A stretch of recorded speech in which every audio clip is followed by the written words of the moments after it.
Welcome to the Galileo interviews.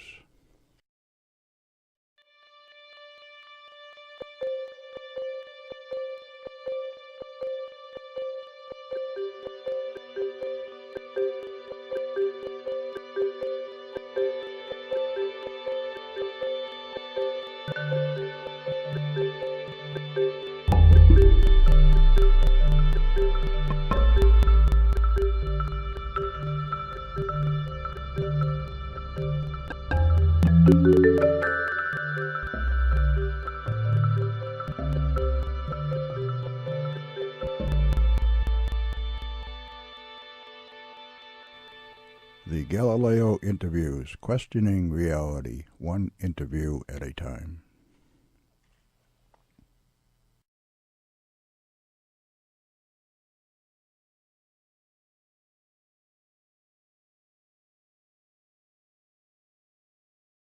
Welcome to the Galileo interviews. My name is Chuck Credo. I am absolutely thrilled to have Marina here with me today for our second interview. Welcome, Marina. Thank you. I'm thrilled just as much to be here. Thanks for having me. Great. I'm happy to have you. Can you just start with telling us about who you are for the people that have never heard of you before? Sure. Yeah, absolutely. I started a company called Spitfires and Sea Roses, and I really created that foundationally based on my life history of my journey, which is basically really who I've become in the business. It's all about who I've become and what I'm offering to my clients. But Spitfires and Sea Roses, Spitfires is about me being a little Spitfire when I was younger, and I had, like everyone, had some rough things happening in their childhood, and the survivor in me really helped me survive, and the Spitfire was always like, I can do this on my own and I don't need any help. But as I started clicking more into my spiritual journey, that's when I brought this softer side in, which kind of tamed the fire a little bit, and that was my Sea Rose part of the business, how I came up with that. And so it's really about just the balance of the masculine and feminine energy. I connect it to the sun as the masculine energy and the moon as the feminine energy, and just really finding that beautiful neutral balance. And that is really what I specialize in, helping my clients on their journey, tapping into all of their energies and where they're at. Some people are just too soft and they're not able to tap into that Spitfire, but I specifically specialize in really helping women specifically, but I work with men too, helping them unblock their stuff. So what would that look like? Who would come to see you, and what would they seek you for exactly? Just so I have a better understanding of that. Basically, people that are attracted to me are sort of in transition in their life. They're feeling kind of like, I know that there's something bigger for me. They're feeling a bit stuck. They're ready. People come to me when they're ready, because I'm not a soft person. Like a soft delivery person. You say it how it is. Yeah, it's like, this is how it is. When you're attracted to work with me, you're ready to hear it. You're ready for that next step. Mm-hmm. And I really focus on people's challenges. I mean, the foundational piece that I use in my business is scientific hand analysis, which is a combination of ancient palmistry and 60 years back research of hundreds of thousands of hands. And it's a fascinating science and modality that I have been blown away with and honored to use as the modality that I work with my clients with. So for people that are watching this video right now and are hearing all these things and have never heard of this before, mm-hmm. Obviously I hadn't heard of it until we talked just about a week and a half ago. Right. Can you talk a little bit about what it does, or why somebody would want to seek you out for that? Sure, absolutely. So, well, many people have different ways that they look at this, but I look at your fingerprints within your fingerprints is where we uncode your life purpose, your life path, and your life challenges. And your fingerprints are with you for the whole time you're here on Earth, this time around in your body. And then the lines in your palm are actually connected to your neural pathways in your brain.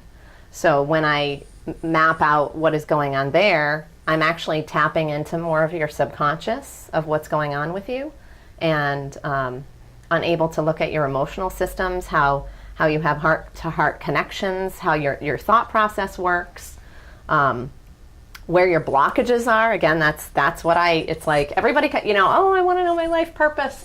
And I'm like, yep, that's great. And we're going to go there. But all of that stuff doesn't matter until we go here. Right.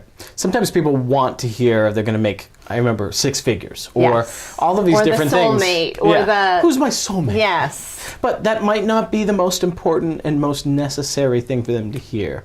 Well, they're not going to get it unless they can look at the box they're in, or the challenge that they're in, or whatever that may be. Of course, it's different for each person.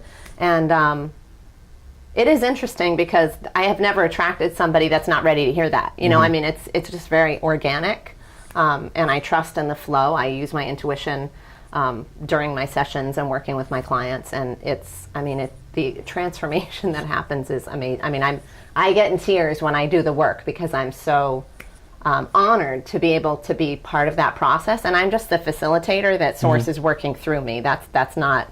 And I'm working with your soul because I'm just uncovering the map that's in your hands. Right. And literally, your fingerprints are actually formed between 12 and 16 weeks in utero in your mommy's tummy. So it's amazing because I talked with someone about 1.5 years ago, and I sensed this, and I couldn't really put it together, but something was telling me that there's a big reason why our fingerprints are formed between that time period.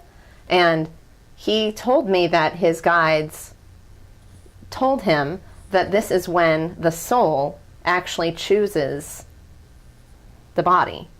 So the soul comes into the human form within that 12 to 16 weeks. It chooses that fetus of, this is the life, this is the parents that that are going to help me learn my lessons. This is the, we choose our shit, people. Believe it or not, we choose this, and it's for our benefit. And so it's amazing to me that when I heard that, I just got chills throughout my body, which to me, for me, that's truth. And I've heard other people within the spiritual community, for those that have never heard some of the things that you're talking about, I heard you also talk about we choose kind of this life that we're coming into. So is it your belief as well, because I've heard other people talk a little bit about that prior to coming into our life or lives, depending on how you want to look at it, some people may feel differently, but that we have sort of an outline, not necessarily everything, but an outline to live within, whether it be negative, positive, hardships, beautiful times, all of that wrapped into one. Is that your understanding as well? And tell us a little bit about that. Yeah, absolutely, because what I was discussing about your fingerprints, the pieces that I unearth in that are here for the whole time you're here. So that I look as really like your soul curriculum. That's your outline, as you would call it. So, for example, there's 4 different life paths that we, culminate each person in. And that you're going to be dealing with that forever, your time in this body. So, for example, I'm in the life path of peace, which means I'm always trying to find that balance. And when you know your path, you know the red flags to look for of, oh, I'm on the shadow side. Oh, I better pull back, or I know what to do to get on the other side. When you say shadow, what do you mean, just so people understand what that means? Well, okay, so like you were just saying about we choose to come into life with, the beautiful things and the negative hardships.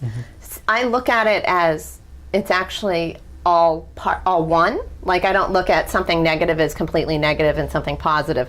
It's like the duality.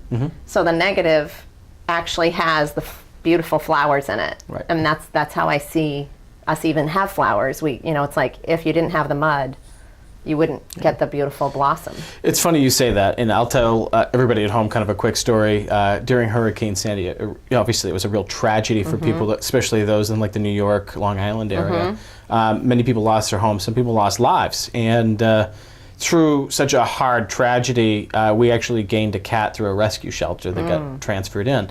Now, I understand comparing a cat that come in and into my life and my wife's is nothing compared to the hardships and the loss of life. But through tragedy can blossom beautiful things.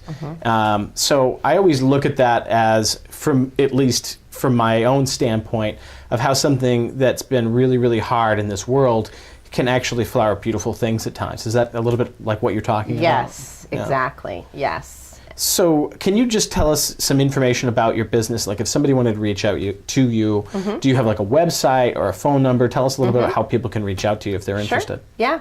My website is www.marinarose.com, and that's spelt Marina is Marinna, and then just like the flower, Rose, ROSE.com. And you can find out everything that I do there. I also facilitate transformational retreats. So I bring groups to Belize and work with a Mayan shaman and kind of dive into, we do like sacred circles, group sessions on all of our messages in our hands. And it's really powerful because sometimes it's really, it's easier, let's say, to learn something about yourself when you're hearing someone else talk about, it's the same story that they're talking about, but it's actually about you. And there's no emotional connection to it, so you're able to see it and have the aha moment. I really want to talk more about these retreats with you. So you said to Belize with shamans, you do these spiritual retreats. Yes. Is that the only one you do, or do you do different types of retreats? I'm also facilitating a retreat to Bimini to swim with the wild dolphins. Which we've talked about. Yes. So and it's very, very powerful. I'm very excited, yes. So the first time that you told me that, the first thing I said, do you remember what it was? Edgar Casey, didn't he say Atlantis will start coming up in that area? Yes. So can you tell us more about that? Yes. I went there on a little recon mission, last summer because I wanted to, I've swum with dolphins all my life, but not in the wild. It was more in captivity. And when you say recon, I see you in all black gear at night, like sneaking out with night vision? Exactly, right. Is that what you look like? Yeah, sort of. Yeah, okay. Yeah. Sorry to interrupt. Go ahead. That's okay. And, I just I always want to make sure that I'm delivering the highest and best to my clients and, make sure I understand the whole process before I bring people into it. So swimming with wild dolphins was something, that I was like, oh, let me figure this out first so I can, see if this is what I want to do. And I had been to the Bahamas, but I had never been to Bimini itself. And I had been very attracted, actually, to Bimini pretty much after my UFO encounter, actually, Chuck. Which we'll have to get into. Which we will dive into, yeah. And it was like this driving force. I don't even want to say it was driving, but like a pulling force. Like I need to go there, and I need to be with these dolphins. I mean, I've always been connected to dolphins all my life. There's no question that they're part of me, I'm part of them. There's some soul connection there. And so when I got to Bimini, I've never felt such electric energy. It's hard to really explain in words, but I didn't sleep very well there. But it was okay. It was sort of like this adrenaline rush. It was just like, I was like, there's no question to me that there was like an energy grid there that was reactivating me. I don't know if it was from times that maybe I know I'm definitely connected to Atlantis. I mean, there's no question in my mind. I know that for a fact. So you believe I wouldn't be able to say that a year ago. Yeah. Yeah. But now I can say it. Isn't it funny because, here we are, we're talking about Atlantis and we're talking about the possible rising and like swimming with dolphins, like all this spiritual stuff.